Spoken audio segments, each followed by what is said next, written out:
تو تمہارا کھلا دشمن ہے۔ پھر اگر تم احکام روشن پہنچ جانے کے بعد لڑکھڑا جاؤ تو جان رکھو کہ اللہ غالب ہے، حکمت والا ہے۔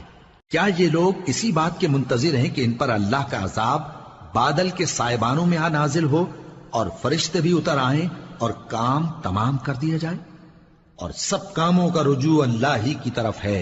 اے پیغمبر، بنی اسرائیل سے پوچھو کہ ہم نے ان کو کتنی کھلی نشانیاں دیں، اور جو شخص اللہ کی نعمت کو اپنے پاس آنے کے بعد بدل دے تو اللہ سخت عذاب کرنے والا ہے۔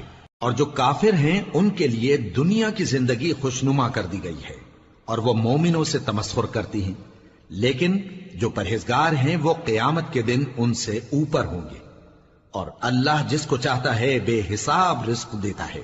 پہلے تو سب لوگوں کا ایک ہی مذہب تھا، لیکن وہ آپس میں اختلاف کرنے لگے تو اللہ نے ان کی طرف بشارت دینے والے اور ڈر سنانے والے پیغمبر بھیجے